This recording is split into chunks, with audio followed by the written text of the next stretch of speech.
Monday, I want to believe every one of us had an amazing time with the session on Monday. On yesterday, which was Tuesday, we had the community engagement. I appreciate everyone everyone that was present for availing themselves for the community engagement service.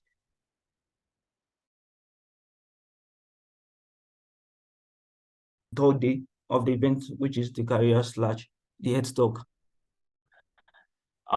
I will now be handing over to Dr. Oluwabamigbe to give the opening remark for today. Thank you.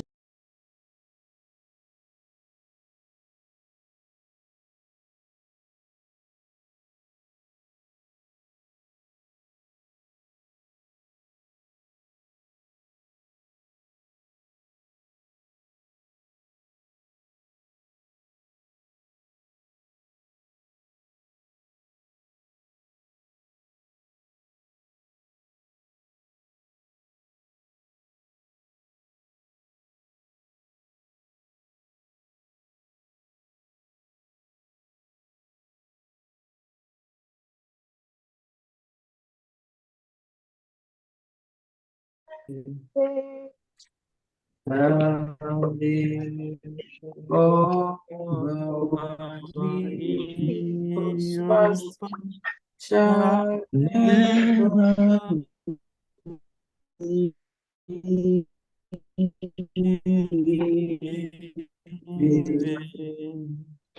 to our endeavors as students, as employees. We need to take our career serious, but at the same time, we also need to look at our health. So we should be able to create a balance between the two. And the executive of CONSUJ have done an excellent job by bringing in two speakers who will be talking to us today about career, and then the other person will talk to us about the health. So what I'll quickly do this session is to try and bring a balance to the two, where the two of them comes together. So I would say career and health should go hand in hand. The reality is, if you don't create a balance between the two, you end up missing out either on the career path, or you get a very good career and then lose out on your health. So what I would say this morning is there are a lot of benefits in maintaining a health work-life balance. And I am very, very passionate about us having this discussion today, which I believe give us the necessary knowledge to be able to maintain our health and at the same time prosper in our career. So the first question I will ask is, why career and health? Why do they go hand in hand? The reality is, maintaining a healthy lifestyle is not just good for your body, but it is also good for our career. Studies have shown that employees who prioritize their health are more productive and they take fewer sick days than those who do not. And in fact, research has found that for every R1 spent on an employee wellness program by companies, now I'm talking from the perspective of South Africans, companies that take up the initiative to spend at least R1 on the employee wellness program can expect a return on investment of up to R3. So that's like 200% profit on every investment that you put into the employees' wellness program. And in addition to this, it helps to improve the productivity and a healthy lifestyle, which can eventually lead to career advancement. So people who exercise regularly, eat well, and do what is necessary to keep the body fit, they tend to have more energy, they tend to focus better, and also have improved mental clarity. So these qualities can make you more valuable as a student or as an employee, and also increase your chances of being promoted or getting good grades. Stress can have a significant impact on both your physical and mental health. And at the end of the day, it can lead to fatigue, headache, and even chronic illnesses such as heart disease, diabetes, and the likes. And it can also affect your performance at work or in school by causing you to feel overwhelmed, distracted, and unable to focus. I know I'm not an expert in this field, and that is the essence of having the two people that are coming in today to give us a detailed breakdown of how this can affect our productivity and how best to manage it. So I see today's presentation as something that we all should take very, very important. We should see it as an avenue to gain an advantage over our peers, over our colleagues in the workplace.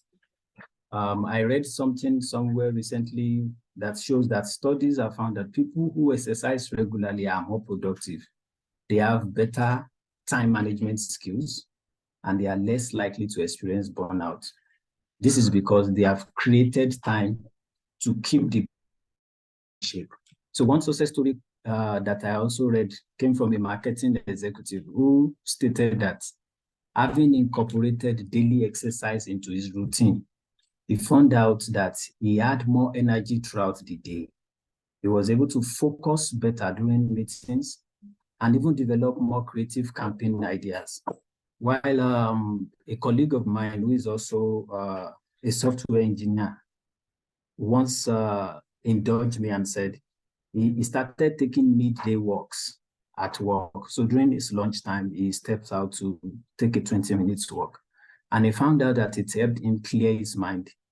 And after that midday walk, when he returns to his desk, he's able to approach problems with a fresh perspective. So these are the realities of what is obtainable when we take our health serious, the same way we take our career serious. So in essence, what we are doing here today is a way of telling us that we need to find a balance and ensure we put in the necessary efforts where our health and career is concerned. That way, we are able to manage ourselves better, to get and position ourselves in our career, and at the same time, enjoy longevity. I know someone would say, yeah, but we have people who don't do exercises and yet they still live long. The reality is, yeah, we have people like that, but how certain are you that you are one of those people? So it's better to be on the safe side than to realize later that I should have done this, I should have done that when I had the time. So ladies and gentlemen, I will implore us today to pay rapt attention, take notes where necessary, and not just take the notes. We need to now put them into practice, what we are going to learn here today. The more we put in the efforts to making ourselves better health-wise, the more we qualify ourselves for good career positions as well. Thank you very much. I will now hand over to the anchor of today's program. Sorry, I forgot to mention my name. My name is Oluwabamigbe. I'm also here at University of Johannesburg. Thank you. Thank you very much, sir, for the opening remark. Ms. Bernice? Good morning, everyone. Can you hear me, Mr. Peter? Yes, I can hear you. Okay, it's good to have everyone here today. We're happy to have you here today on the third day of our NAIJA week. The past 2 days have been epic. It's been good. It's been fun. It's been educative. Today, we have a career and health talk, and we have two speakers on the line. The first speaker is Mr. Oluwabamigbe. Oluwabamigbe Oni, who will be speaking to us on our career talk. And the second speaker would talk to us on health and wellness. And his name is Mr. Ayo Sodunke. Sorry for the mispronunciation. To give an introduction on or insight on who our speakers are, I'll be reading through their bio.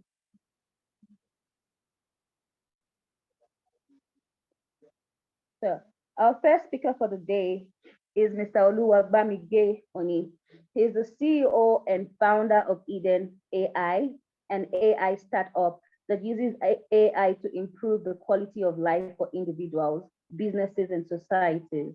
He is an alumnus of Witwatersrand University and the University of Johannesburg. He has led his team in various projects, including e-token for energy, that got them selected as a finalist for the Blue Ocean Award in Fontainebleau, France. He will be speaking to us on the topic, the power of investment and financial freedom. And our second speaker of the day, who will be handling the health and wellness talk, is Mr. Ayodele Sodunke. He is a healthcare worker and alumnus of the University of East London. He is a qualified homeopathic nutritionist who is passionate about health and wellness, and he uses naturally sourced and readily available farm produce to correct ailments and treat diseases. He's also a qualified support worker for autistic adults and believes in the phrase food as medicine. He firmly believes that the human diet significantly affects our productivity as humans and the birthing of a healthy human race. He assists and mentors with diet plans for specific health-related conditions. Without further ado, I would like to hand over to our first speaker of the day, Mr. Oluwabamigbe Oni. But before I do that, our second speaker who's speaking on health and wellness will be handling the topic, liver health, a pathway to longevity. But for now, let's hand over to our first speaker. I hope he's available here, Mr. Oluwabamigbe Oni, the CEO and founder of Eden AI. Thank you very much. Enjoy the session. Thank you very much for the warm introduction. So good morning, everybody. I guess everybody is in South Africa right now. Yeah, very good to be here. I'm hoping that we can some of us, is it possible that we switch on our cameras? I'll be switching mine on, so I'm not left alone here. If it is possible that we can switch on our cameras, please let's switch on our cameras. But yeah, it's very good to have you all here. I think it will be a nice engaging session. The more people we see, so we can see some handsome faces. Very good to see everybody, by the way. Yes, I hope you can hear me very clearly as well. Yes, we can hear you very clearly. Okay. So yes, today I'll speak to you guys about entrepreneurship as a tool for financial freedom. Entrepreneurship is not the easiest thing. So firstly, before I start, I'd like to find out from anyone here, from the people here, if anyone here started a business. Can we just see a raise of hand if you started any business whatsoever? I know we as Nigerians are very entrepreneurial, so I'm pretty sure some of us have started something. Can we just see a raise of hands if you've started a business?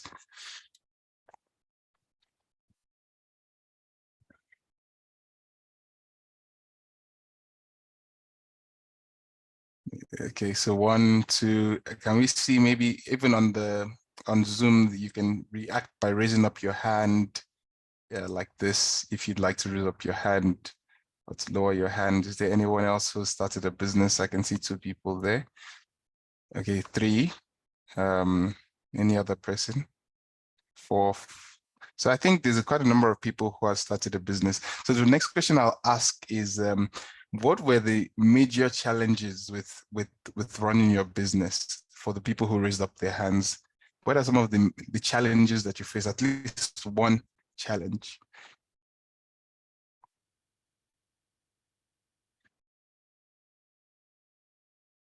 You can think about it.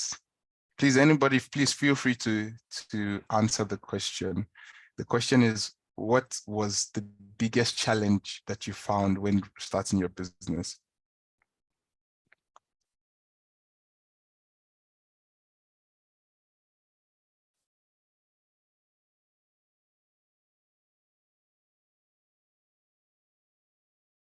Is there anybody?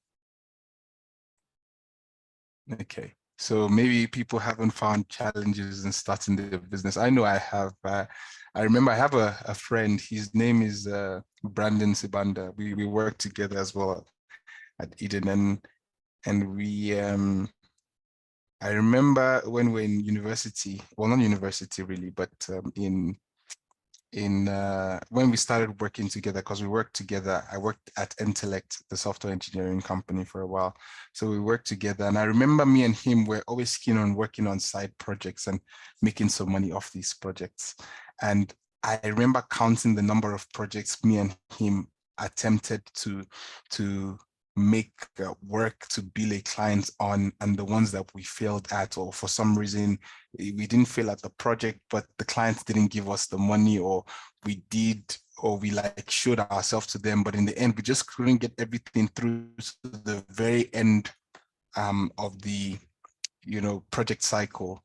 And I remember it was 15 projects that we tried, and none of them we got paid for.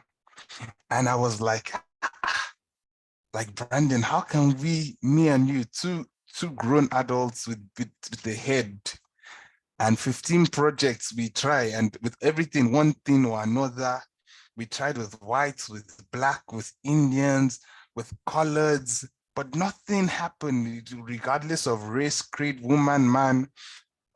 I was really stoned. But then one day, I was able to get one of these projects working. And then since then, I started understanding that, with projects, there are certain things, or not just projects, with just clients in general, there are certain things that we need to do in order to make things come to fruition, And for some of us, it's prayer, including hard work. And for others, it might not involve prayer. It might just be hard work and just trying as much as you can. But it's just, it's not an easy thing to be an entrepreneur. So I'll share my screen now. I hope I have rights to be able to share my screen, because I have a slideshow here that I'd like us to look at. And today I'll speak about entrepreneurship as a tool to financial freedom. And please, if you have any questions, I don't know if we're going to have a session later, organizers, are we going to have a question and answer session a little bit later, or, would it be during the slides?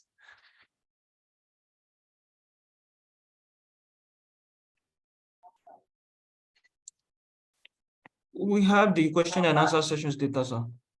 Okay, awesome. So entrepreneurship as a tool to financial freedom. Essentially, entrepreneurship is around light bulb moments and coming up with things. And being an entrepreneur is very different to being a businessman. So I'll just give you a little bit of a brief around me. Like I said, I've worked in the tech community for a while, and I'm quite heavily involved in the AI data science community in South Africa and in Africa in general. I speak at a lot of conferences, meetups, and the likes. I'm the founder and managing director of Eden AI. You heard about one of our products, eToken, but mostly what we do is we do cloud data and AI consulting with our clients, and we have multiple clients that we do this for. I'm also not the only one within the company. I do have employees as well that we work together to answer or to solve client problems. So I'm a real contributor also to the startup ecosystem in South Africa. I've traveled for many events, and it's been good to be here, right? So the first thing I'd like to speak about before we really dive in is this concept of financial investment. I mean, this is mostly for educational purposes, but financial investment essentially has to do with someone taking money and putting it somewhere. But I find that many times we take money and we throw it away. I remember one of the famous quotes that I heard that really stuck in my head was when, I think I just lost some money. I took some money I think I put it in something. I can't remember what I put it in. But before I knew anything, the money was gone. I said, wow. And then I saw this quote. The quote said that one of the best ways to lose money is to invest in something that you do not understand. I see there's a hand that's up. Would you like to speak? Okay. Yeah. So one of these, I saw that quote and I thought to myself, investing in something that you do not understand can make you lose money. That shocked me. Another one that I saw was get rich quick schemes, where they say like quickly, as quick as you can, before you know anything, you make money. I realized like, no, those things are lied. It's either fraud or something is definitely wrong there. So we as people, we need to be careful about the types of investments that we want to look at. Investment as an entrepreneur, though, is a very different ballgame, because an entrepreneur is not the type of investor that wants things quick. If you want something very quickly, then an entrepreneurship is not for you. If you Google the definition of entrepreneurship, it says it's an entrepreneur. It says it's someone who takes significant risk in hope for a reward. So that means that the reward is not guaranteed. It means that with business, with entrepreneurship, the reward is not guaranteed. An entrepreneur is not someone who takes an apple and sells it as an apple. That's more a businessman. If an apple is worth 5 Rand and you sell it at 10 Rand, for example, then you just did business to make a quick buck. But an entrepreneur, I think, would take apple and then make apple juice out of it and then sell the apple juice. So an entrepreneur needs ideas. That's why we need that light bulb. And so we'd find that sometimes, even as employees, employers, wherever we are, we need to know where we are in that spectrum, because if we're an employee, you have hard-earned money that you earn, and you take that money and you think to yourself, what are you going to do with that money? You can invest in something that you don't understand and maybe lose the money. You can invest in a get rich quick scheme, maybe lose that money. Or you could save that money up in your retirement fund, your retirement annuity. That money piles up so that at some point you can get to a point where you can retire. You can say, okay, you know what, I can stop working and finally just rest and then that money, that retirement annuity and your pension really sustains you. I remember yesterday I was on Twitter and I saw a tweet from an ex Google employee, one of their senior executives, is a Black guy. He just tweeted and he said, for the past 25 years of his career and working in Google, he's learned how to work, but now he wants to start learning how to live. And I saw that quote from him, that tweet from him, and I was like, wow, this man has worked for 25 years and he's learned how to work. And only now he wants to start learning how to live. I said, that's interesting. It made me even think twice about how hard or how much we work. So sometimes we work so hard, but we take all that investment and we chuck it somewhere. And even by the time we get to retirement or pension, we realize that that money is actually not good enough. Some of us, if we are making money, we do need to keep money away in our retirement funds, because it's really important. If not, by the time you get there, if you don't have a business or something that puts money into your account, how are you going to survive? These are things that we need to think about from young, so that by the time we get much older, this money can accumulate, and then, the returns on that you can cash out, right? But even that sometimes will not be sustainable enough. You never know, maybe you have some health challenges, some health issues. Are you going to depend on the government to sort you out? Not even all governments are responsible for their citizens like that. So in general, investment is the thing that you really need to ask yourself, how is the best way that I can invest? One thing that I realized when trying to invest as well in the past was that I would take money and then I would put money in certain things, and because I'm not in control of those things, I mean, to be fair, I can analyze and I could say, okay, no, these are the trends that I see, but because I'm not in control of the actions that produce the results, in the end, what happens is that money is lost. So we need to ask ourselves, okay, where is this money going? Like, who is in control of this money when I put it here? And as an entrepreneur, what happens is that you are the one in control of your money. So you put money into yourself, you put your money into your business, and that's, in essence, you become in control of what actions you put in there to yield results. And sometimes those results will not work. But I think as an entrepreneur, one of the biggest things is that as you're investing in your business, you also need to invest in yourself. You also need to ensure that you're a person of high value. I remember there's a number of entrepreneurs that have failed as entrepreneurs, but I've managed to get good product manager jobs at very good companies because they've learned how to build a product, how to become a product manager. So this is really important. And so going on to the next topic, which would be risk. And so when you're an employee, of course, at the end of the month, you know, come rain, come sunshine, there's money in your bank account, right? There's money in your bank account. As an entrepreneur, that's not necessarily the case. You can also be self-employed. As a self-employed person, that's also not necessarily the case, right? So there's this thing that they call necessity versus opportunity-based entrepreneurship. And this I learned from one of my mentors, necessity versus opportunity-based entrepreneurship. And the difference between these two is, are you an entrepreneur because you lost your job? Or are you an entrepreneur because you found an opportunity and you thought, okay, what can I do with this opportunity to make the most of it? So we need to think to ourselves, why are we getting into this thing? And what are the risks attached to it? So if I am an employee, at the end of the month, come rain, come sunshine, I get my pay cuts. If something happens to the business, that risk is on the whole business. It's on you, it's on the CEO and the founders, every employee in the company. So everybody is working together to ensure that the business doesn't fail, right? And so there you are more shielded. In the event that you're self-employed, if you get sick and you have your own business, you have your own client, like a plumber, that plumber, once he's employed, and if he gets sick, all of a sudden, there is no money for him. There's no, everything he does, he must get his money. There is no, what do you call it now? Sick leave, you know. So the risk is all on himself. Now, as an entrepreneur, you also have risks as an entrepreneur, because now your risk is more on your business. You put in a lot into your business. You carry a lot of risk for the company, but also if something doesn't work out, at least the risk is divided because you have more than one person working on it. If, let's say you're sick, you have somebody who can pick up the pieces for you, right? Which is really cool.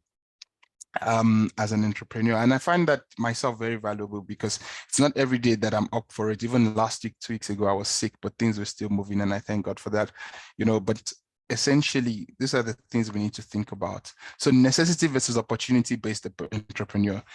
Are you starting because you lost your job? Are you starting because you saw an opportunity? But I can even assure you, when I started eating AI, I had 3 clients. Well, I could say three clients that I was almost 100% sure we were going to get work done for. Immediately, we started the company because it was already set. So I decided to resign, and I said, you know, this work, all of this work was coming. And all of a sudden, these clients, all 3 of them just pulled out for one reason and another. One will come because of pricing. They'll say, no, sorry, this pricing just cannot work for us, and we were not ready to have a discussion, so we're pulling out. Some of them would say, you know what, like right now, things are just delayed because of COVID and all of this. Because it started in the midst of COVID. Because of that, you know, the business is not coming the way we planned to. And, you know, all of this happened, although I resigned from my job as a because I was a data scientist at Intellect. I was a data scientist. I was consulting at RMB, Rand Merchant Bank. I was at FMB. I did all of these different things, but at the end that happened. And then finally another client came up, and you know, it was even through a referral, and that was what, you know, even helped us kick off the business as well. So, and then later on, other things then came along, and then everything worked out. You know, even during that whole process, our account even got blocked as well, because one of the clients that came through was from overseas. They were not in South Africa. So getting like a dollar transaction into a new bank account of the amount that came in just caused us issues. So in essence, what I'm saying is that there's certainly risks everywhere, but you need to ask yourself, what risks is it that you're willing to take, right? Then there's reward, right? Now, what is that star thing that you want at the end of the whole thing? Is it money? You know, there's this saying that say money is currency, it flows. So when you say money is currency, it flows, it means that money is not supposed to be stagnant. It's supposed to, like current of a water, it's supposed to flow. It's supposed to flow. And even in terms of investments, if you put, you know, your money in certain places like, you know, certain markets, the more it goes up, the more it comes down, the more it jolts, it just takes your money along with it because of that wave. And so money is currency, it flows, it just keeps on flowing. And so if that is your reward as an entrepreneur, my personal feeling is that that is not what you should be looking at. There are so many ways you can get money without being an entrepreneur. I think an entrepreneur himself is a person who's a problem solver, right? So we're looking at people who can solve problems, who can think, who can find solutions, who are not selfish, because an entrepreneur, if you want to be selfish, this is not the place where you'd really thrive like you want to. An entrepreneur must be someone of good character. When you say character, we say that there's a saying that says thoughts, action, habits, character. When things happen to you in entrepreneurship, you need a backing, you need good character, you need moral values. One of the biggest things as an entrepreneur, especially for us Nigerian entrepreneurs, is character. Because it's very easy. There are many Nigerians doing many wrong things. And so it's very easy for you to be painted with a brush that you didn't sign up for just because of who you are, where you're from. And so it's very important that you're someone of character, you're someone who thinks well, who, you know, when it's time that the records come or they come knocking at your door for the records for paying what you should have paid, that your books are in order, that you've paid everything, that there's no stain on your garment in any way, you know. And so being an entrepreneur is that tough. You must be ready to go at it every single day. It's not just, you know, when the clients are coming, it's not only then that you would be going at it. You must go at it when they're coming, when they're not coming, when things are down, when things are up, when things are stagnant, when there's delays. You must have a plan, you must move forward. Because in essence, you're digging, you're creating a foundation. An entrepreneur is almost someone who can stand one man against the world. You know, you should be able to, even as the things are coming, you should be able to take that strain. But the thing is, in the end, you still need the support. You need people behind you to back you up, to hold you up, right? If you're someone who really, you know, feels heavily touched, you cannot be an entrepreneur. I'm sorry, but that's like if you really feel heavily touched by every single thing people do to you, you will have to see a psychologist a lot, because an entrepreneurship is not for someone who wants to do that kind of thing. You must be someone who, when someone slaps you, you turn the other cheek or you just keep moving. When I say you turn the other cheek, meaning that you don't, you cannot, not necessarily that you don't do what is right from a legal perspective. No, don't get me wrong, but you do not make it deter you. You just keep on moving. You just keep on moving, because there's going to be a lot of slaps along the way, and not just from your clients, but from your employees. You know, not just from your clients, but from your employees, even from your family as well, because they also need you for something else. And, you know, when you're not meeting their expectations, that will happen. Not even just from them, also from the bank. I mean, I told you guys about the account getting that happening. Sometimes even the people who you're paying for something, even they can slap you. So those slaps, you need some sort of resilience to be able to get past that. And so in the end, you're not doing this for yourself, you're doing it for everybody who believes in your vision, who believes in the company's vision, and you want to take them along.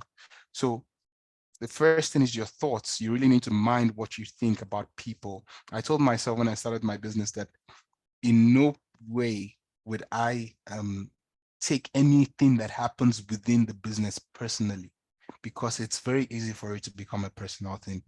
Except if it was a personal thing. Personal thing is different from the business. So you need to separate yourself from the businesses that you make, even in your mind. If not, you would really miss it. Also, on there, you need reputation. You know, they say Shango and Thor, not the same thing, only difference in the packaging. You know, Shango, god of thunder, even has an axe. You know, nobody knows Shango, but everybody knows Thor. Thor is mighty, lightning, you know. There's even a full-on couple of movies around Thor. Thor is even an Avenger. Shango is in Nigeria, you know. But everything are packaging. They are the same type of god. One is black, one is white, but in the end, they are the same god.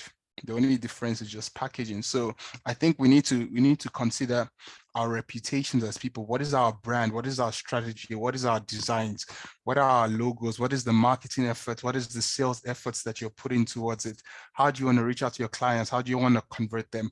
Also, what is your connection? Who are you connected to? Who are you able to follow? Who are you able to chat to? I told you, like, even like early in the business, when things went low because of those clients and things that happened to them, who was the one? It was a referral that said, hey, you know, there's this guy who started a business. A friend that I knew referred me to, you know, to the business. The question is, a business really without any reputation, it's not grow its brand or its reputation, or that's not really trying to connect to people, in the end will not go past their connections. You know, yes, here and there you can get past, but in the end, the person you're solving for is people. You're solving problems for other people. So if you don't meet people, if you don't talk to them, there is no way you're going to solve the problem. You can apply for tenders. You know, you can apply for tenders, but also with tenders, they would also want to know what's your track record, what have you done previously? And so where you're going to start? You're going to start with somebody that you solve the problem for. So reputation is super, super important. Also, you don't want to be reputable as someone who does scams, or someone who doesn't, you know, pay their employees, or someone who doesn't do what their clients ask them to do. All our clients, I remember one month, in last month, I remember quite a number of clients that we chatted to, not all of them, but quite a number of clients that we've worked with in the past past 3 years, contacted us and they're like, hey, Bami, you know what, there's this thing that we want to work on, and we think, you know, you guys would be great for it. We would be able to, I mean, if they were not happy with what we did previously, why would they contact us now?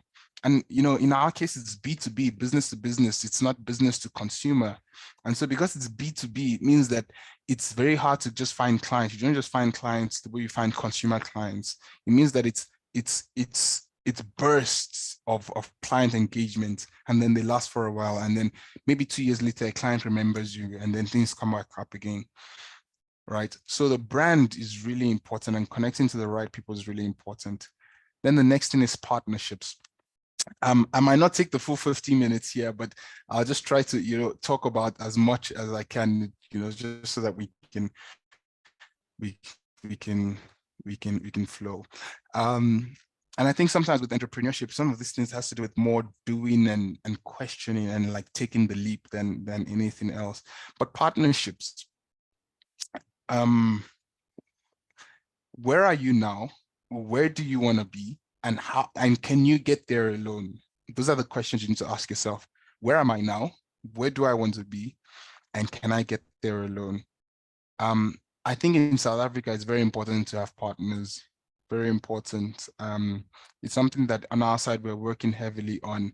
Even partnerships help improve your brand. If you're partnering with big companies, they can say this person is partnering on us or with us, or this person is under our banner, or this company is under our banner, or, you know, and that automatically boosts your brand. People want to hear who you are. If you're like, you know, talking to Microsoft, for example, they're like, oh no, this company is a partner of Microsoft, so that means they're worth at least listening to. So in association, there's partnerships, but even more than that, even within your business itself, there's partnerships, because you can't get to your destination alone. You need people to help you along the way. And you also need to not care who you're partnering with from a cultural perspective per se. You need to care in terms of values, but in terms of culture, like, I mean, like if someone is like, if you're Nigerian and you're partnering with a South African, you can't think to yourself that, oh no, I only want to partner with a Nigerian. You know, that sort of barriers doesn't work in this world, because in the end, the value that these people will add to your business, you don't really know. I mean, in the end, if you say you don't want to work with a South African, or you don't want to work with a Chinese person or this or that, and you box yourself up, maybe those people are really have the knowledge, or really have the connections that you really need to get to where you need to. So partnerships is not really about, you know, the cultural differences, not that. It's more around values. What are the values that are really necessary to facilitate a good enough partnership, a good enough understanding, and that can make your business work? Next thing I will speak about is competitive advantages. And this is a really big deal. You know, it's like here I have a picture of Edge from SmackDown. I think he was in Raw. Edge was in Raw, in WWE. But essentially, what is your competitive edge, right? What is that thing that you've studied, that you've worked on for years and years and years, that you've done over and over, that you're better than other people at, that someone would see you and be like, nah, you know, this guy is far better than this other people. So that's why I want to work with them. Usually I find that entrepreneurs, even myself, at some point, like, we start businesses or we do things, like maybe we hear that IT, AI is a big deal now. So quickly we want to jump into this AI field. But you yourself, like, do you have that competitive advantage to work in AI? How much have you learned about it? And if you don't have that competitive advantage to work in AI, is there somebody that you're partnering with that has that competitive advantage? So you need to think to yourself, what is your edge? Is your edge more something to facilitate people? Are you a good salesman? You know, does your edge enable your business? If, for example, I want to go start something in the chemical industry, like, and it's fully around the chemicals and, you know, for example, I don't know, the ions and the electrons mixing with one another. I can't do that because I don't have that knowledge. Last time I did that was in secondary school or high school. I can't even remember that stuff. Is it everything I will be Googling? Before I'm Googling, trying to get all the research, someone else who already has that competitive advantage is moving quickly. So I need to see, who can I partner with in order to make this happen? So the competitive advantage for you is really important as an entrepreneur. Also, competitive advantage is not just in what or where you are. I mean, it's not just in what you do, but also in where you are. Like, how do you understand certain markets? Do you have a competitive advantage in the Nigerian market, in the South African market? You know, have you worked there? Do you understand the way things are working there? Like, can you create unique solutions to different places?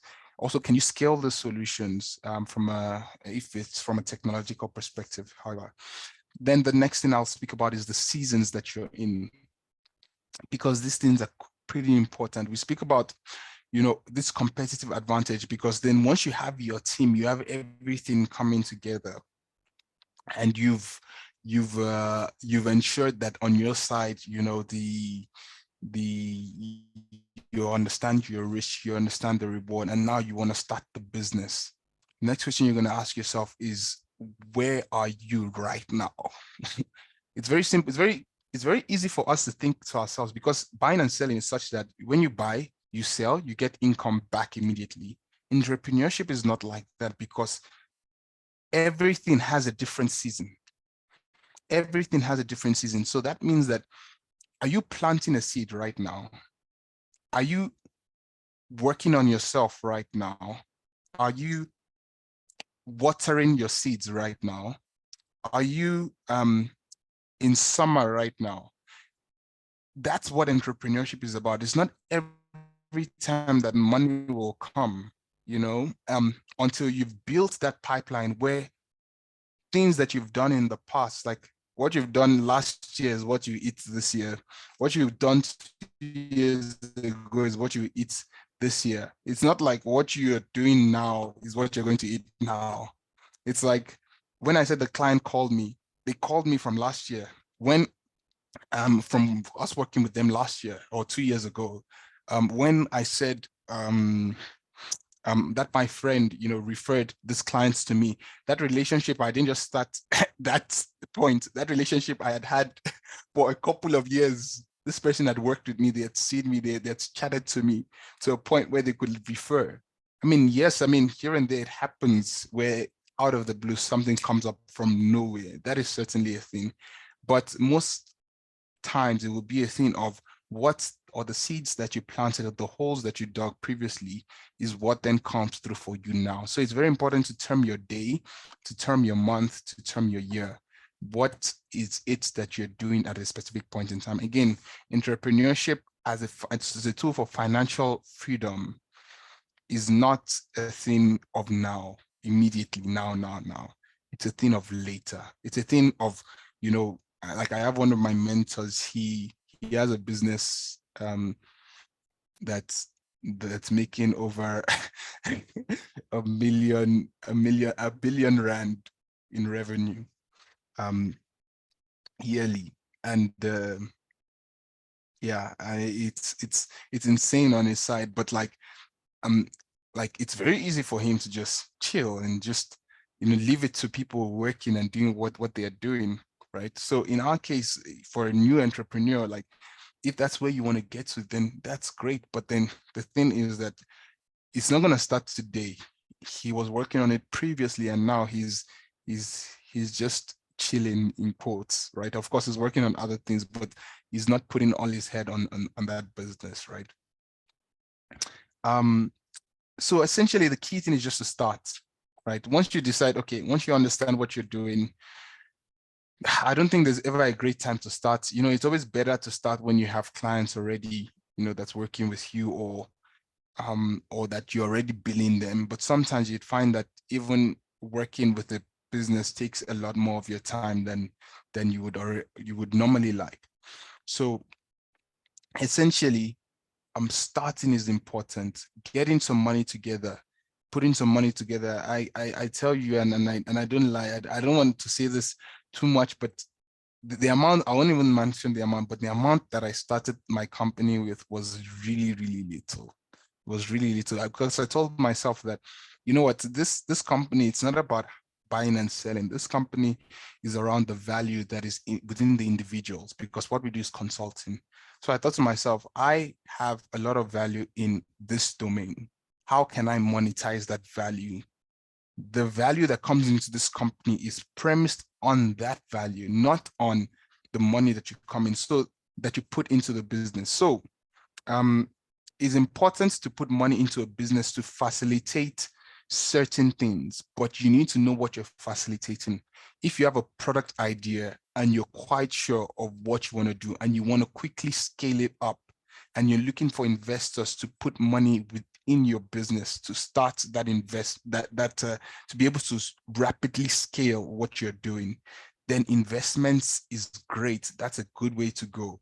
You can go in angel investors, but even more so in this case with the example that I'm speaking about venture capitalists. You can go through venture capitalists, because what's happening there is that you have a great idea that would work at scale, and you know everything, every corner of it in order to make it work at that point. But I find that sometimes if you want to start certain things like a consulting business, sometimes you need to build certain things within the business. You need to build even a culture itself. And if you want to be a body shop, it's a very different case, but in there, many times money is not the constraint. Maybe relationships are the constraints, clients are the constraints. So think about what is the constraints in that case. And so when you start, in the end, it's not gonna start just like that. It's gonna have to grow. You're gonna have to give it time, and you need to be patient. You need to be patient, but in the end, it will all work out. As long as you keep doing the right things, in every single day, you're working towards what it is that you need to work towards. Then finally, South Africa. Working in South Africa. South Africa is really important because this is the country that we are, and doing business within South Africa is very important. Because you need to be pro-South Africa or proudly South African. We cannot do business in a country and do everything against what the country is trying to do in the country. In the way, you're just shooting yourself in the foot. It's like if the country wants a certain level of employment equity, and you're not trying to keep to that level in some way, then you're just shooting yourself in the foot. If the company expects you to pay your returns, or to process your returns, or to submit your tax at a certain time, and you're not doing that, that's always going to be a problem. But the key steps within starting a business in South Africa is CIPC, going on to CIPC. Even certain banks also help you, get started. Like FNB, for example, you can create a business account straight from FNB, and if they sort out everything to do with CIPC on your behalf, which is very easy. That means you get your business account, you get your company registration documents, every single thing that you need for that, and also then with that, there's like so many other tools that you can use to help you process this thing, but you need to be aware of what the law is regarding certain things. Also, as a businessman, you also need to understand that there is tax as well. You pay yourself a salary, which you have to, in quotes, you get taxed on the salary that you pay yourself, right? So, and of course, if you can also get then taxed on the returns that you get from your business at the end of the financial year. So, so working within South Africa is really important. There's a couple of online places that if you just search online, even South Africa has a lot of like steps to help you get started, get registered with the right agencies. And even within South Africa as well, there's certain things like business insurance and so on that you need to do. And some of that is really important for getting your tenders and all of that. But yeah, that's it. Thank you so much for your time, guys. I know there's so much to speak about with regards to entrepreneurship. I'd like to reference Dr. Matthew Akibinu for the insights for this presentation as well, because he has a PhD in entrepreneurship. But also, you guys can just check out that link to start your own business in South Africa. And YouTube is full of content. Even I watch YouTube just to get certain things done and to know certain things. Thank you. Thank you very much. We really do appreciate your session. It was very informative.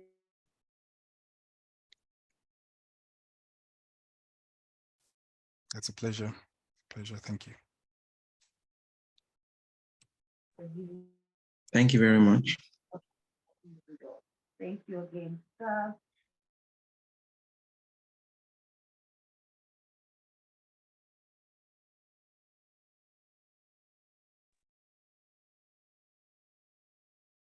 Miss Bernice? Of your talk, sir. The importance of having a competitive advantage and edge is very important. There's so many of us on the planet Earth, so many of us in South Africa, and sometimes the things that you're starting up as an entrepreneur, someone somewhere is already doing that thing. So knowing your stuff, standing out, finding a way to stand out is very important for people to patronize you and look for you and seek you out. And also, the biggest mistake you could make when investing is investing in something you do not know about. Doing your homework, your assignment, knowing the details of everything, and as with regards to what you want to invest in is very important. So you do not go blindly investing. So I just want to stop there and reintroduce our second speaker and then invite him to start his own session. Our second speaker for today, who will be talking to us on liver health and pathway to longevity, is Mr. Ayodele Sodunke. Again, like I said initially, he's a healthcare worker and alumnus of the University of East London. He is a qualified homeopathic nutritionist who is passionate about health, wellness, and using naturally sourced and readily available farm produces to correct ailments and treat diseases. So without further ado, I would like to invite Mr. Ayodele to please begin his talk for today. Thank you so much, sir. You're welcome. Enjoy. Thank you very much. Hello, everyone. I'm not sure. Okay. Let me just see if I can just expand this. Okay. Hello. Good. Is it afternoon? Now, good afternoon, everyone. It's great to be here, and it's a great privilege that I was invited to be part of this, and I don't take this for granted at all. According to, if I go back to the earlier speaker, before the business guru gave us a good lecture on entrepreneurship, I believe one thing about health, that I think the privacy of what he's saying is that health is wealth. And I got to know the meaning of that during the time of the pandemic, because I believe you cannot give what you don't have. You can only give what you know, what has happened to you, and what you have experienced. And that is the area of health for me. And once again, I just want to thank Ayodele, because we have been together for quite a while as a friend, as a brother, and he's a guy that actually keeps his integrity.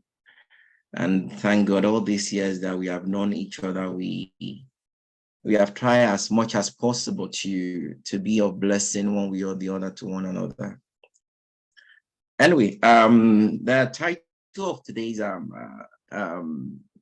sorry, but I'll try as much as possible to just compose myself. Is liver health, a pathway to longevity. I believe in the acronym of health is wealth. And I believe if we can be able to like put that in our mind, we will be able to be more productive. And this is the time whereby a whole lot of things are happening in terms of health. And before I proceed on the issue, on the topic we have for the day, I would just like to talk about my own personal experience as a healthcare professional and a caregiver. I work with National Health Service, which is the NHS for UK, for about 8 years in a neurosurgical ward. And I see how men, especially because it's a male ward, and I see how men actually die, like because of our phlegmatism in our area of health. So that was the time I started, thinking to myself that, you know what, though it has been part of me since I've been here, and I now decided within myself that I don't think I have to take this part of being unhealthy, because if it's going to be, it's up to me.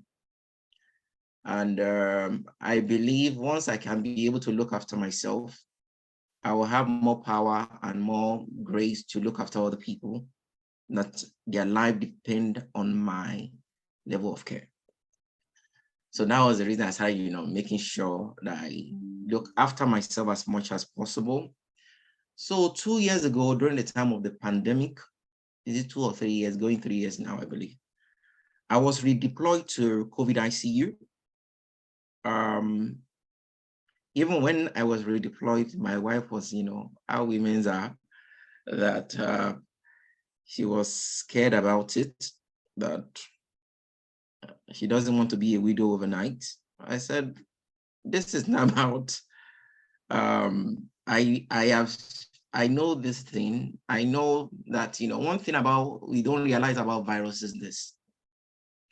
Virus cannot survive in alkaline-based environment. That means if you have a clean and healthy system, even if the virus is from hell, it cannot survive in such environment. So that's the reason during most of the time, as much as possible, I do a lot of personal detox, healthy eating, and that's what actually so during the time of the pandemic, I was really brought to COVID ICU. And unknowingly, I had COVID twice with no symptoms because I was in direct contact with COVID patient. So when I got tested, they discovered I have antibodies for the COVID-19. And they were wondering, how come you were not sick? I said, yeah, I wasn't sick because I know what I'm taking. I know what I was eating. I'm trying as much to eat healthily as much as possible. So during the first and second surge, I have the COVID. I didn't even know that I had it. And none of my family member had it because the virus could not mutate in my body. Thereby, it's so difficult for me to transfer the virus to any other people that are vulnerable. So my wife, my children, they are not in contact of the virus, even as I was, in contact with the COVID patient. And I saw a whole lot of men just dying. Because even if you can make your own research yourself during the time of the pandemic to see the rate of men that died compared to women, a lot. So it speaks a lot on how we can be so nonchalant about our lifestyle as men. Even in general as well, we just have to, as much as possible, to make it a point of duty now. Because I told people that even after the pandemic, there are still some issues that will be coming up that will you be able to handle it? Will your system is built enough to handle such thing?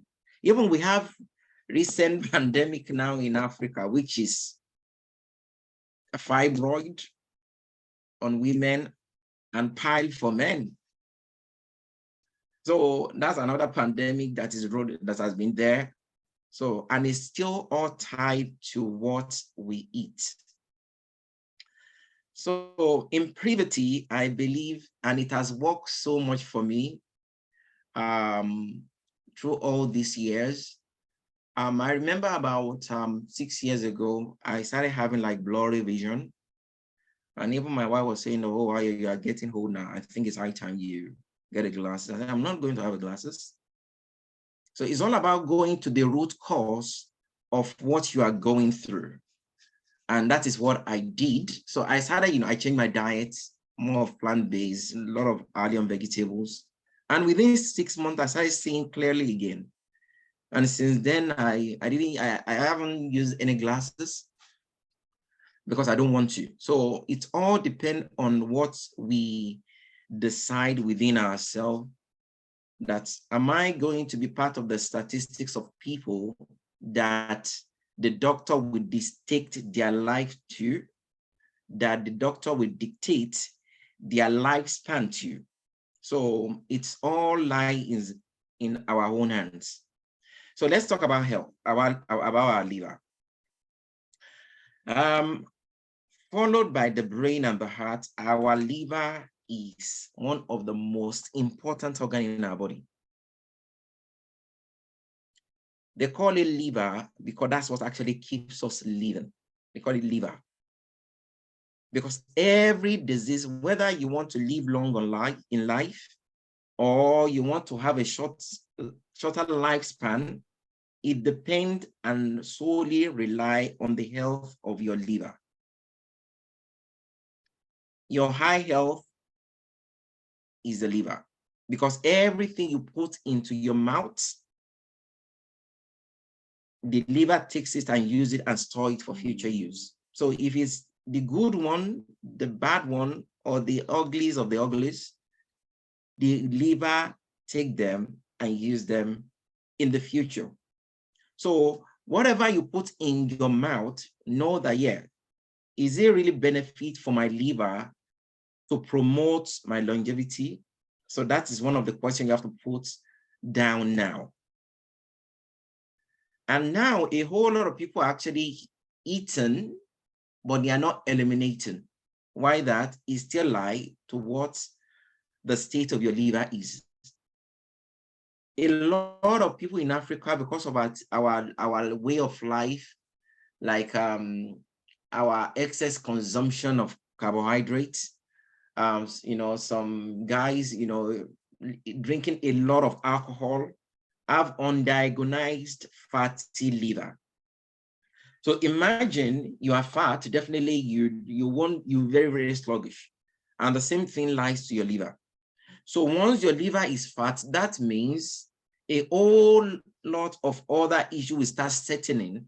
I'm talking of high cholesterol, high blood pressure, high blood sugar, even type 3 diabetes in elderly people.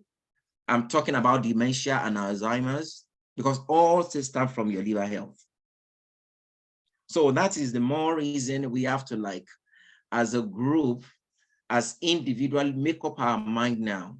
Do I want to be my life to depend on what the doctor says, or I want to like improve my health so that I can bring out my peak performance?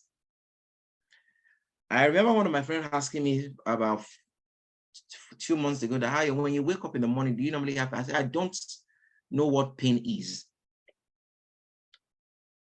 The only time I have pain is when I sleep and I refuse to go to bed, maybe because I'm watching a movie. So that's the time I start having pain in my ankle, and I know that's a signal. So that means a whole lot of us, our bodies speak to us concerning some issue, but we don't know how to interpret what the body is saying. So anytime you are having any pain in your body, know that your liver is crying for help, and other vital organs as well. So as what I can actually advise us to do, and thank God for this technology, earlier on I sent a message to Ayodele that, this technology thing actually gets on my sensitive nerves, because sometimes I just don't know I'm not that technology savvy like our previous speaker. But one thing I want you to know that we all know is that we can make research for ourselves. And one thing I want us to go and research for ourselves, what are the food that is good for our liver health? Because definitely I know they won't talk about sugar, they won't talk about cake, they won't talk about carbs. And that is the carb is what you actually eat the most in Africa. So that's the reason as people get older, they start getting sick, because we don't eat enough raw vegetable and fruits to help the function of our liver. I'm not sure how many of us know that the bile that all those animals has, bile, B-I-L-E, we too secrete the same bile. But many people are no more secreting the bile because their liver has been defected because of what they have been eating. A lot of people have fatty liver. So once you develop a fatty liver, that means you won't be able to secrete enough bile to break down some complex carbohydrate and protein. The way our body is built, we're supposed to actually be eating 60 to 70% of raw vegetable and fruit on daily basis. But how many people do that? Even here in UK, that we have a whole lot of fruits here, some people they cannot just stand it. So it's high time we change the paradigm that if it's going to be, it is up to me. If I am going to live a long life, it's up to me. It's not about, oh God, or somebody has sent a witch spell from the village to me. No. Some people sometimes died in their sleep, maybe because of stroke. And what is the cause of stroke? Is still the issue of no proper circulation of blood to the brain. And why that? Because the liver is underactive. So our liver health, we have to like take it serious. Once we can be able to tackle that, we will be able to perform well. During the time of pandemic, I see a whole lot of men with children, with wife, just dying like chicken. And I see women are not that much in that category because biologically, men are weaker immune-wise. So that's the reason, if you look at the statistic of our elderly people, our mom and dad, when they grow up in the future, you discover that it's the man that died first. Because but women, they end up seeing their children, even some will stay to see their great-grandchildren. So that's what I'm saying. So as men, as women, is a must for us to look after ourselves, for us to be able to make the wealth and think about how to make wealth as well. So I am imploring us, as much as we can, make yourself useful, do your own body a favor. Make research. Look at the food you have to start eating from now henceforth. Look at the things you're supposed to be drinking from now henceforth. Many a time people will say, oh, I cannot drink those bitter things. But those are the things that your liver actually need to produce enough bile for your overall health.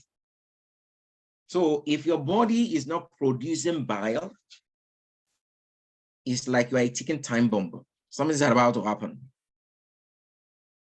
So, like, take for instance, the recent thing I discovered about women and young ladies now is that, like, 7 in 10 young ladies and women have issues of menstrual pain. And I say, what on earth is this? And why is that? It's still tied to what we are eating and what we are drinking. Sugar is a killer. After this this presentation, I will still send in 2 documentaries I would like everyone on this platform to watch. One is called Food as Medicine, and the other one is called Sugar, the New Fat. Many people think, oh, eating fat is bad. No, it's sugar that is a killer for us, because in all our diets, in the rice, in gari, in eba, in cassava, all of them are starch and convert to sugar in our system. And once they convert in us, because we eat it in a very high volume, our liver cannot process to break them down and now cause fatty liver. So a whole lot of people in Africa have undiagnosed fatty liver.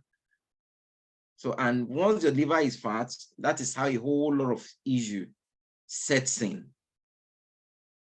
So it's all about dealing with the root cause of issue. Like for me, I tell people, what I do that is quite different from doctor is that, and to be honest with you, I respect doctor, they are doing a great job, but many a time they don't know about using nutrition as a source of health, or as a source of well-being, so to speak.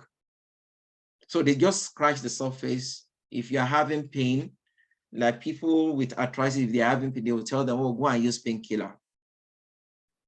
Painkiller is still adding to the issue. They are not dealing with the root cause. And what is the root cause? Change of diet, cleansing of the system, putting the right nutrient into the body, loads of vegetables. Like take for instance, all our local vegetables, I'm talking about ewuro, ugu, and all those, they are full of nutrients that we need. They are full of calcium. But the reason we don't see their benefits is just because of our overcooking in Africa. We cook a lot of this food and we cook out the nutrients in them. So we can be able to imbibe into the culture of eating more of raw vegetables and fruits, it helps our overall well-being. So I believe I have said a bit. I'm not sure how many time I've got, and I'm not sure whether I still have some questions that need to be answered. But I am actually very, very open to any question if there is anyone that needs if there's anything you want to ask about health. Yeah. Thank you so much, sir. Thank you so much, sir. We appreciate this very informative session. And for someone like me, I'm trying to prioritize my health more. Yeah.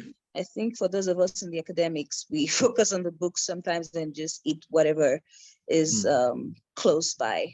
But we really need to actually plan out our foods and incorporate more vegetables and fruits and raw foods, like you said. Yes. So I really do appreciate this very informative session. We will now dive into the question and answer sessions.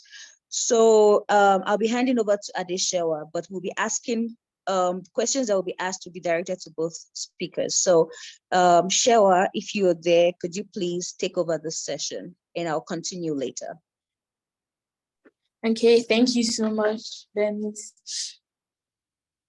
Is there any question in the house for both sessions?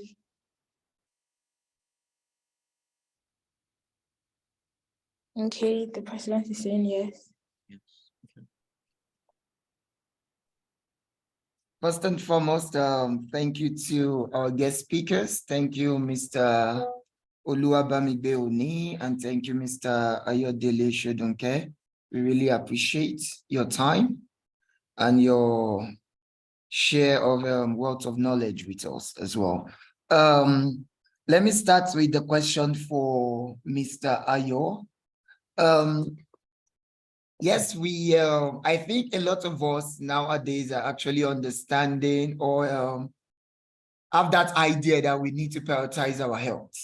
And like Ms. Bernice rightly said, she said, probably because we are students, we focus more on our academics than the health. Like, for example, for myself, I can actually tell you I've not had a good sleep for the past 4 days, and I'm feeling it in my body, but I know that something needs to be done. And so anytime because I've trained myself to avoid taking junks. So it is very rare for you to just see me buy biscuits or something. Rather, I would rather take a bottle of water. But yesterday I was forced to take 2 energy drinks that I've not taken in a while. And I know it's really not good. Now, what I'm trying to say is, looking at the situation where we find ourselves, as in, what would you suggest as a starter, like a kind of snacks, like carry on snacks, you know? Because yes, you could say, okay, get 1 apple, 1 banana, but in all honesty, before you know it, you crave for something else. You know, while you are in school, and then probably you have to get to the lab from 8 a.m. to 8 p.m. at night. And by the time you're getting home, you're so tired that you can't even cook a meal. But the first thing that you can remember is, oh, there's a KFC along the way, and you just pick something up. So what do you think that we can try to start with that would actually help us, you know, and it would maybe gradually, as in, become a part of us, and then we will just find ourselves doing subconsciously, especially with things that we can readily make and take around. Then maybe when you answer that, another question might come from me or someone else. For Mr. Oluwabamigbe, thank you a lot. Sincerely, I think I came to South Africa in 2017 and I've been, and you know, a lot of people have been telling me, why don't you open your own company? Why don't you open your own firm? And first excuse I give is, oh, I'm not South African. You know, I don't speak the language. And then, yes, I know I have to partner with another South African. But now, it now comes to the point is, okay, do I just look for a fellow South African that is an architect? Apart from, yes, I need to look at the person's values, or, you know, how do I draw that line? Because now it's like, it's my own vision. And then I am trying to guide against the part where I bring in somebody to partner with, and then it has to be all about the person.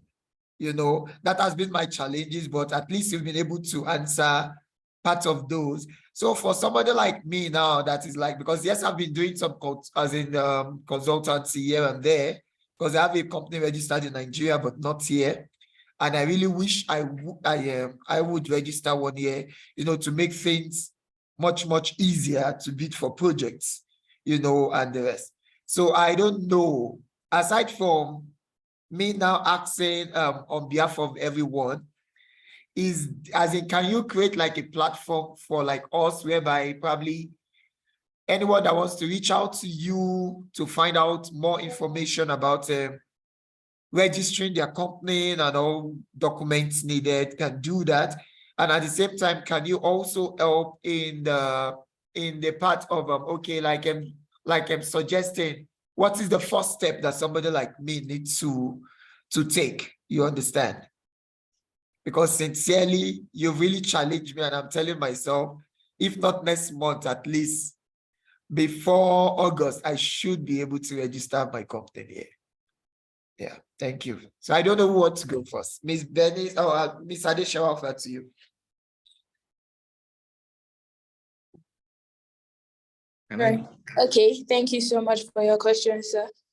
I don't know who wants to go first. Mr.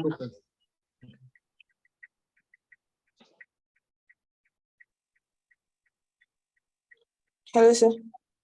Should I go All right. first? How are you, Mr. Kayode? This is Victor speaking. Okay, sir. All right.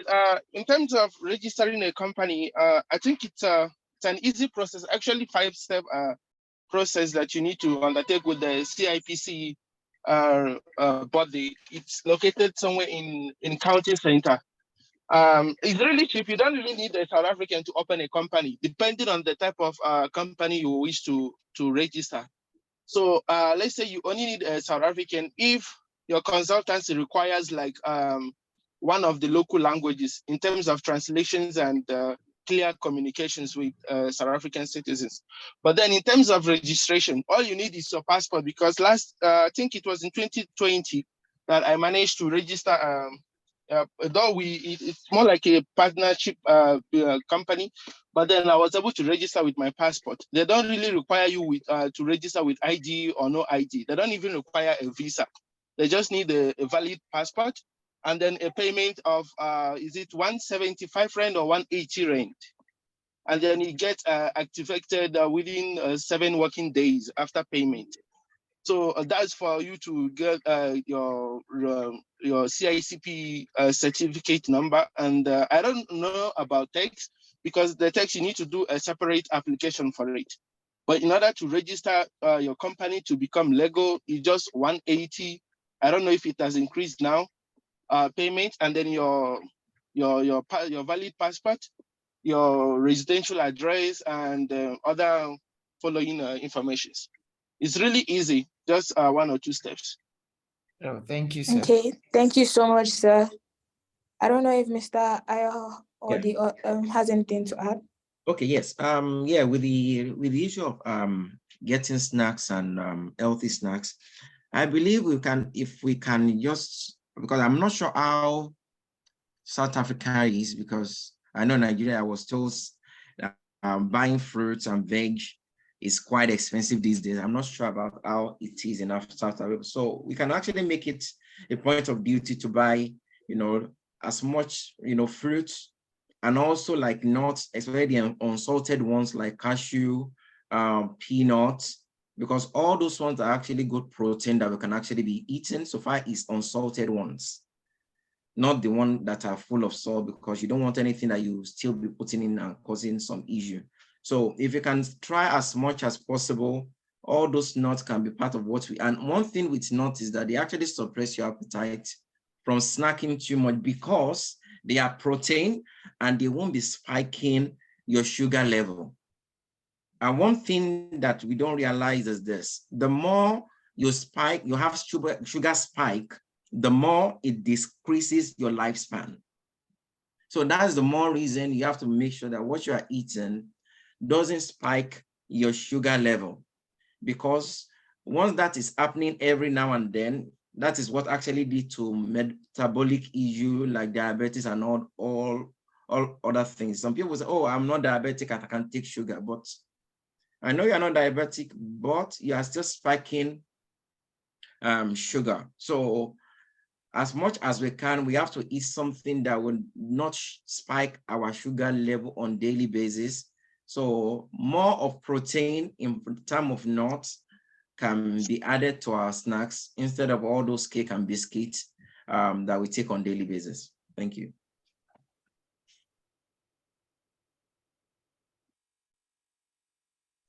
Okay, thank you so much, sir. I don't know if anyone else has a question. I would just like to add to the answers that have been given already to Mr. Kayode and yeah, everyone else that has contributed. So yes, you can. I see someone on the chat say that you can do it online. You can do it completely online. You can do it with CIPC online. You can also with FMB. I know you can do it online as well. When we created our FMB account, we did everything online, and that involved company registration, bank account, everything online. And it was all just through FMB, and they sorted out every single thing to do with it. That's two things I wanted to add. And then the last thing is just around working with the South African. So in general, working with the South African is not a requirement to start a company. And as like you said, might not even need, I don't know about the permits, but I think, yeah, but I don't know about the permit, but you don't need to be South African to start a business in South Africa, right? That's the most important thing. But working with South Africans is always a benefit to your business, because every business is given a BE level, and depending on the number of ownership of South Africans in the business, your BE level changes, and then your BE level can affect your the way you can bid for certain tenders from the government. So if you want to work with the government to bid for tenders, you need to have a high BE level, and then also your BE level is subject to sometimes the number of South Africans you have in the company. If you as a person already have your connections and you don't want to have a South African in your company and you want to run your thing yourself, that's fine. But also just know that it certainly affects your business in South Africa. I think one of the big things that it also affects is the amount of taxes that you pay, especially for much bigger companies. So that's why you'd find bigger companies that are looking to get more and more South Africans in a managerial position, because the more South Africans, they're trying to meet certain BE quotas and so on in order to be able to pay less tax. Yeah, I think that was some of the many things. There's one more thing that you mentioned that I wanted to point out with regards to starting a business with South Africans, but right now it skipped my mind. But yeah, those are just some of the key points.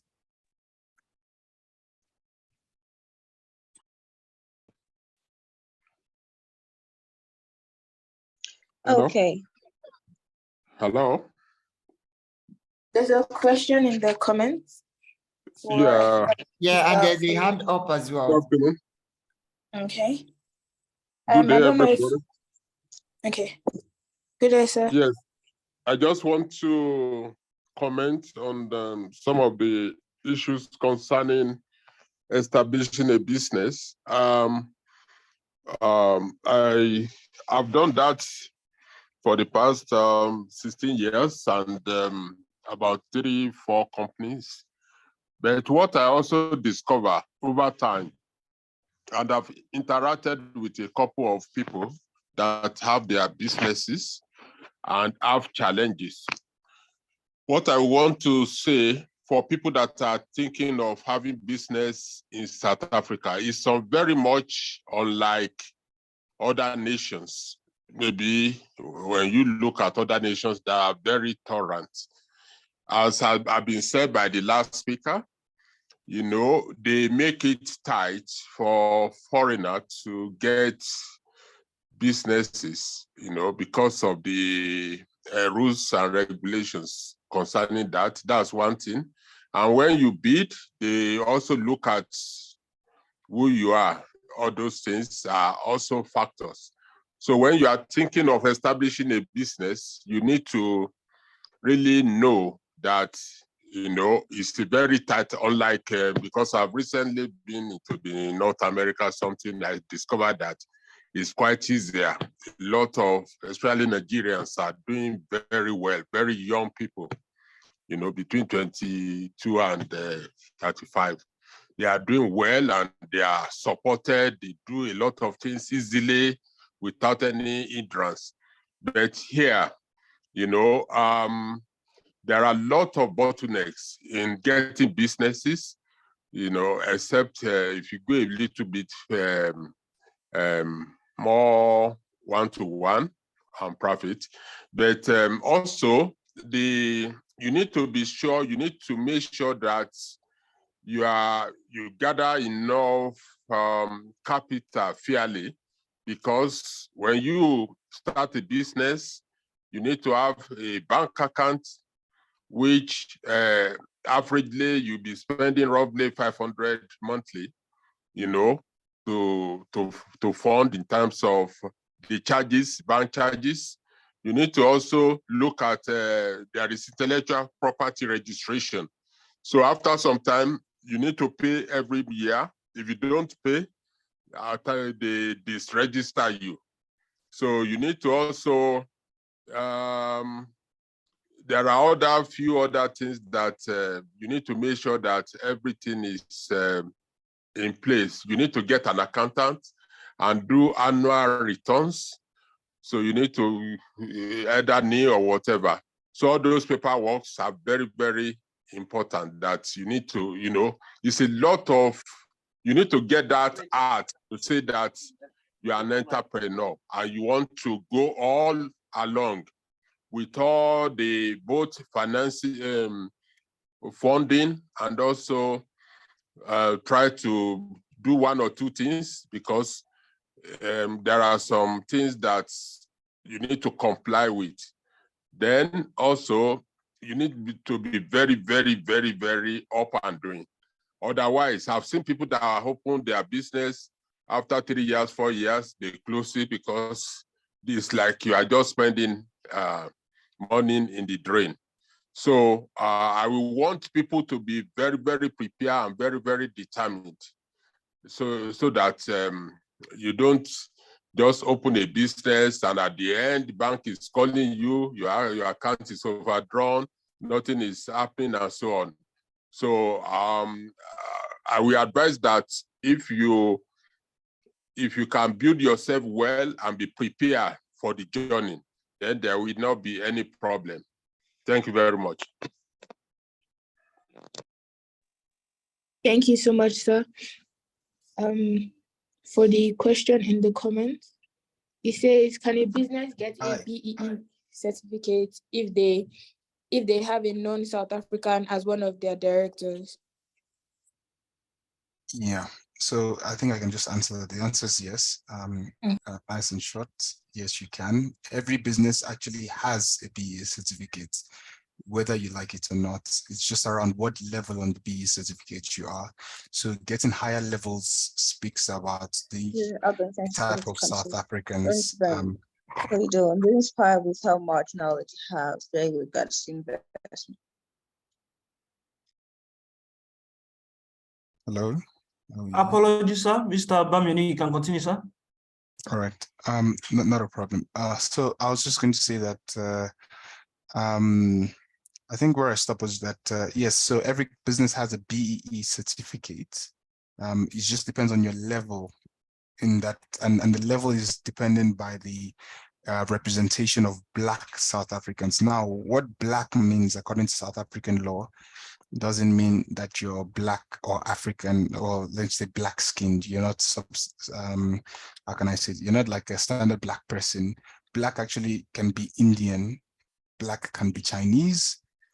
Black just means that you or your parents or your ancestors, in quotes, were in the country before 1994.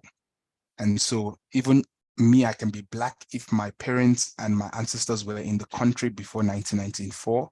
And so by ancestry, I am Black because I was, you could say that I was involved in the struggle, in the apartheid struggle. So that's why it's really important to know, Black doesn't mean Black. It can actually mean Indians, So yeah, so that's one thing with the BE certificate. Then the next thing I was going to mention was with regards to what Mr. Kayode spoke about around how to know who to partner with for a South African. It's very important to build good, strong relationships with whoever you're partnering with, values. Some people don't go about doing it like that, and some people partner with a different set of people. And I can imagine all the different ways people try to shortchange the system in there. But what I'd advise is that you have a South African that can be with you 100%, or that at the very least can be with you for as long as they need to be with you, so that you guys can work together to accomplish the goal. Having a good partner who at least understands their role in your business, that is South African, that you have a good relationship with, I think will stop many things that could happen. But I would just to add to what has been said already, that the government really favors South Africans in South African business. Thank you. Okay, thank you so much, sir. Are there any other questions? Hi, Shewa. I have a question. Can I go ahead and ask? Yes, please. Okay. Well, our second speaker was talking about liver and our health and well-being. He mentioned something about menstruation and those who have bad cramps and stuff like that, and how it also relates with our diet. I was just wondering if you had an advice on what someone can do to curb that, because there are women who month after month have such excruciating pain, menstrual pain, and I would just like your advice on this and how we could use maybe food and diet to help rectify or at least bring it to a very low a minimum stage. Good. Thank you, sir. No problem. Thank you for bringing this question, because this is like a pandemic among young women and women in general. And it's still tied to what we are eating. As I earlier stated about high consumption of sugar, carbs, and processed food. Those are the things that actually bring inflammation into our body and our system. So it's all about making sure that you actually cut that off as much as possible and eat more vegetables and more protein. I sent 2 documentaries into the group. Please try as much as possible to watch those 2. So those actually answer most of the question that you are that maybe is in your mind that you don't want to talk about. But those 2 documentaries will speak a lot about the impact of sugar and why we have to eat so that we can actually promote our longevity. So you have to make sure that you cut off sugar, processed food as much as possible, because they bring inflammation into your body. So, and another thing you can start doing, try and take a whole lot of all those spices that we have all around us. I'm talking about turmeric, I'm talking about garlic, I'm talking about cayenne pepper, cloves. Cloves will definitely help a whole lot of people once you start taking it daily, because it actually beat off inflammation and also deal with the issue of pain as well. So as much as possible, if you can cut down on your sugar intake, your carbs intake, all those Cokes and all those fizzy drinks, alcohol is high in sugar, cut it down and eat more protein in form of beans. You can eat chicken is protein, eggs are protein, as much as possible, and all those vegetables as well. Just make sure that you don't overcook them so that you don't cook off all the nutrients in them. So as much as possible, if you can imbibe this into what you are doing, you will see a drastic change. I believe I have answered the question. Okay, sir, thank you. I also wanted to ask, what is the psychology behind stress eating? Because a lot of people get to a point whereby, okay, things are due, papers are due, and life is stressful. And honestly, some people just stress eat. How do you cope that? I know you said eating nuts would help suppress your appetite. Yes. But how else can you be intentional about curbing your appetite in that regards too, especially in craving junks? Like I like to snack a lot, and I know it's not good for me. I want to stop it, but sometimes I get so stressed out. I just like, no, I need junks and I need it right now. So how do we deal with that? Yeah, I told you it's still the issue of sugar. It's still this sugar pandemic that the world is actually facing right now. And if I can ask, how many times do you open? I know this is a personal question, but how many times do you open your bowel a day? My Bible? Your bowel. That you go to the toilet to do number 2. Oh, yeah, I'm always constipated. Yeah. Okay, so like in a week, I could go to the toilet like 3 times. I'm not as frequent as I should be, I know, but no, not as often. No. Can I tell you one lie? I'm not sure whether you believe it, but for me, I go to toilet. If I eat 3 times a day, I go 3 times a day. Whoa. Yeah. So the constipation is still the issue while you're having those things. So that's the reason you have to do your best to deal with the basic and the root cause of this issue is your diet. Cut off the sugar and you'll have the craving. Okay, sir. And then the final question, you talked about detox. Is there a way we could, what would you recommend for a detox? Yeah. Like you want to detox and like start eating clean going forward. How would you do that? I know this is a bit harsh, but one of the things I have been doing for the past like 7 years now is every last 3 days of the month, I do like detox. I do colon flush, and also I just stay on fruit and veg, raw fruit and veg in smoothies. Most of the time in smoothies.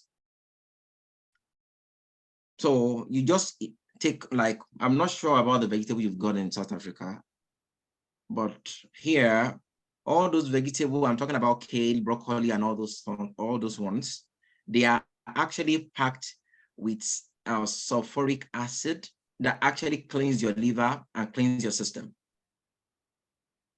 So if you can try as much as possible, if maybe for you, I think you need to just go on this detox ASAP. Yeah. Sorry for being, but I just have to say it. For you not to go to toilet on daily basis, can I tell you one lie? Yes, sir. It's one of the causes of colon cancer and colorectal cancer. And it's really, really common among women. So please, and please, and please, you have to go. Everybody that if I see any friend that said that she doesn't go, it's normal. I say it's not normal. If you're eating 2-3 times a day, and you're going 1 time a day, so where is the rest of the pool? So it's a must. On daily basis, from now henceforth, if you can try, start blending a lot of vegetables and be drink. I know they are just yuck, they are not that tasty. But with that, once you start doing that, you'll see a whole lot of changes, even in your thinking. Because there is a connection between your gut and your brain. So whatever you put in your gut, speak to your brain. So it is a must for you to fix that issue, because as you grow older, it gets worse. Please, it's a must for you to quickly change from that way, and you have to start using the toilet, anything that can bring those things out. And maybe if you have one further, you know, I'm very, very available. If you want further help, you can speak to me one-on-one, or you can just contact Ayodele, and yeah, I'm very, very willing to help anyone that's that I can help. That you can actually use all the things you have in your kitchen, in your surrounding, to actually detox yourself, and you'll be good. Okay, Yeah. thank you very much, sir. And finally, we'd like to know how we can please reach the speakers in case we need further information, help, and assistance. How can we reach you? I'm so sorry I'm laughing. It looks like there's a question in the comments. The question is, what is the benefit of cookies to your body? And another one is asking, oh, that one was a comment.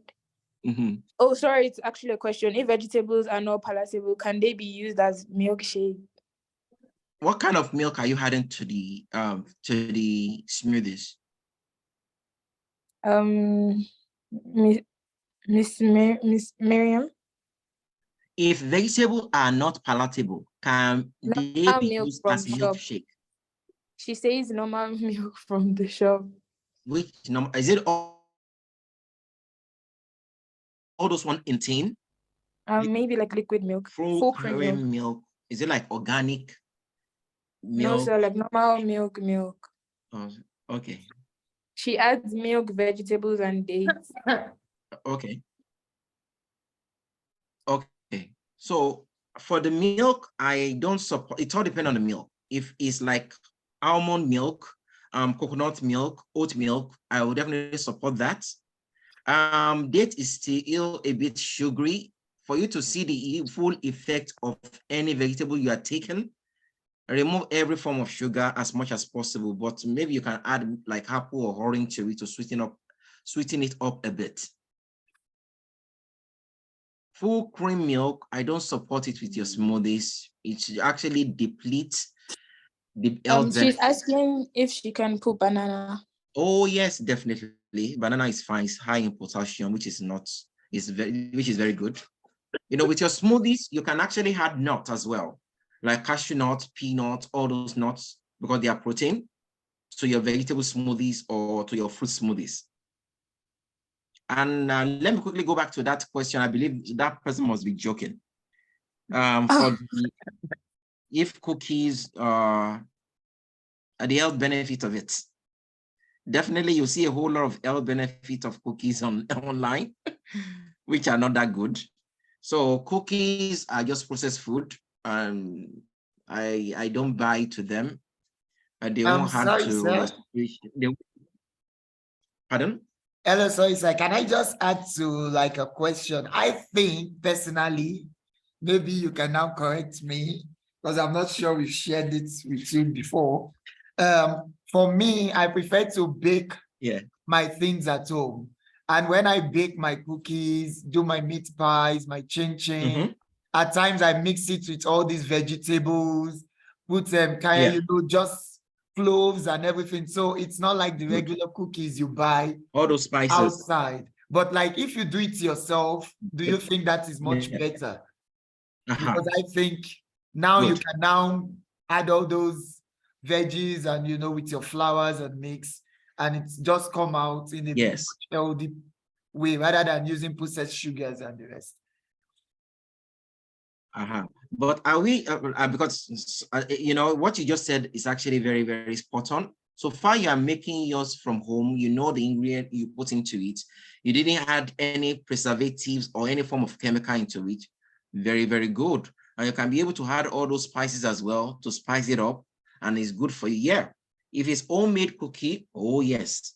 But if all those ones out there, you can you just try as much as possible to just avoid it, because it's still like inbuilt Yeah, building up inflammation to yourself. Yeah.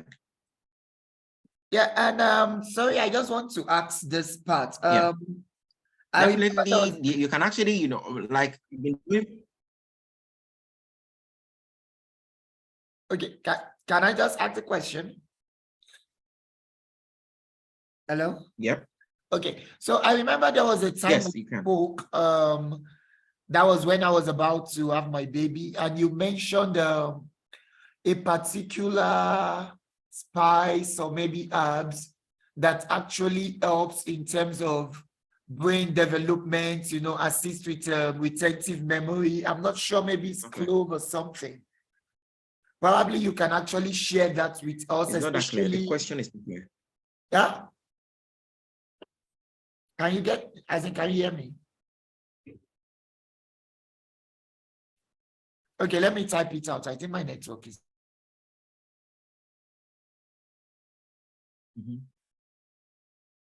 Yes. Cloves.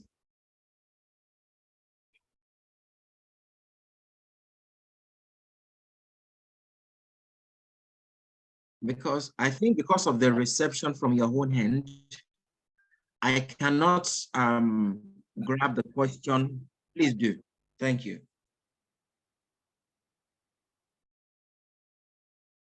Yeah, we just have to like try as much. I will. Okay, yeah.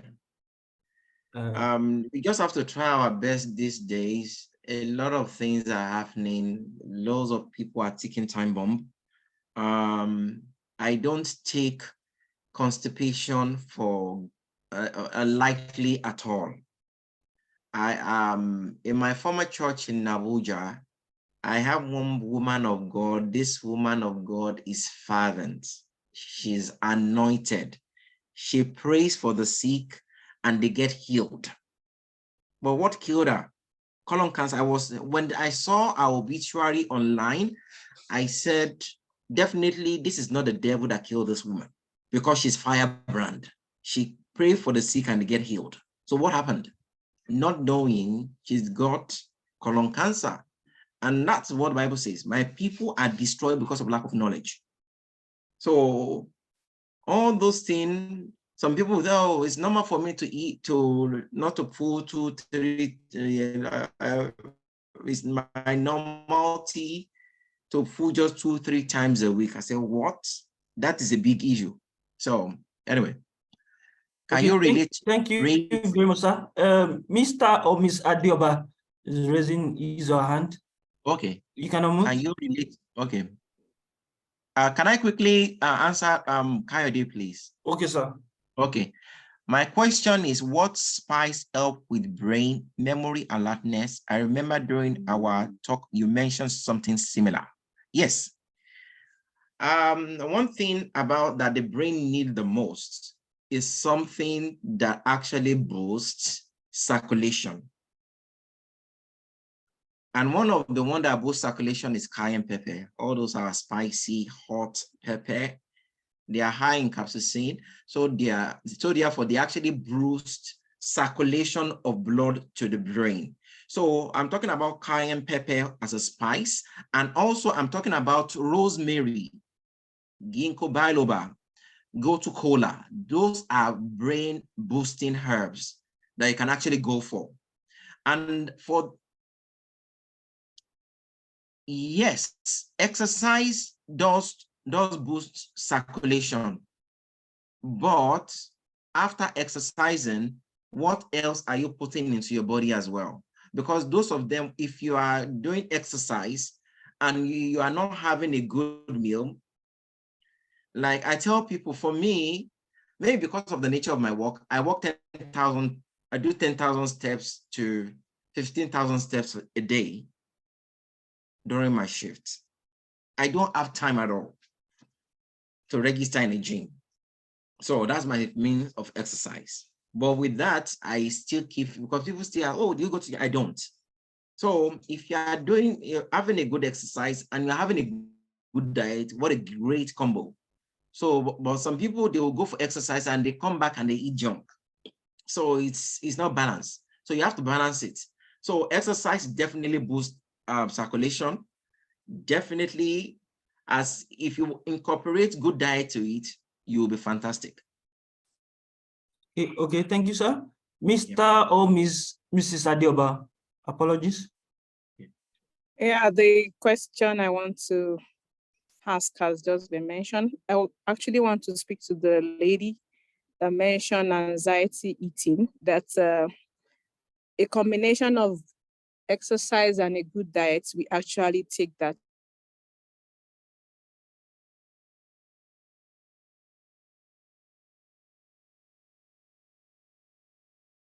Over to you. Okay, thank you so much, Mr. Peter. Thank you, everyone. And special thanks to our speakers of the day. It was such an interactive, interesting, informative session. We really appreciate your presence and coming to speak, taking your time to come and speak to us. We appreciate you so much. And without further ado, I want to make some announcements with regards to the remainder of our NAIJA week, the events coming up, and say that today we have a match going on. We're playing against the Congolese, and it starts around 3:30 on APB campus, field A. And tomorrow we have our, just give me a moment, please. I'm trying to pull up a document here.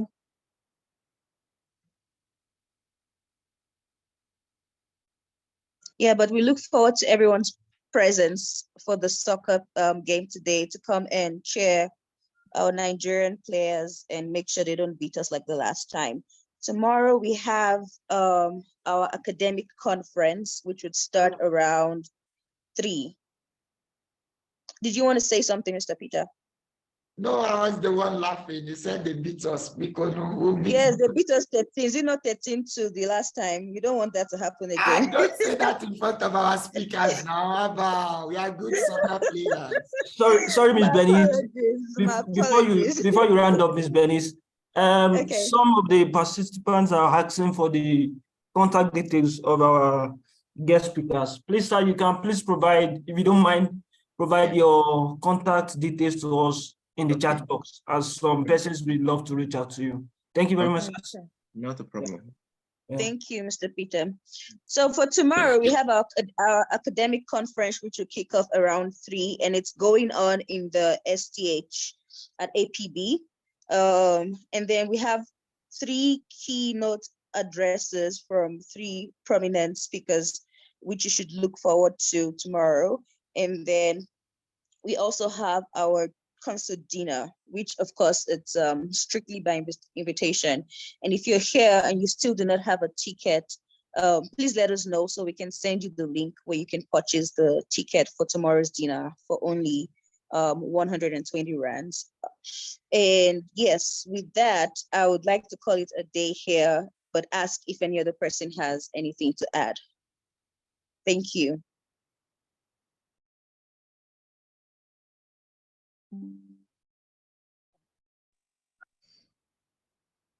And for those who are asking for ways to reach our speakers for today, they've provided their email addresses. So you can find those in the chat.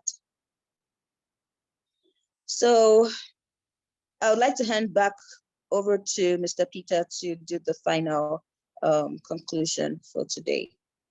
Okay, thank you very much, Ms. Bernice. I want to appreciate everybody for joining this session. As earlier announced, the session recording will be available on the CONSUJ YouTube channel. You can go and rewatch and also share with your family and friends. Thank you, everybody, for joining this session. I'm believing I will see everybody tomorrow by 3 p.m. at STH School of Tourism and Hospitality. Thank you, and God bless you all. Thank you very much, everyone. Thank you, guys. Thank you so much.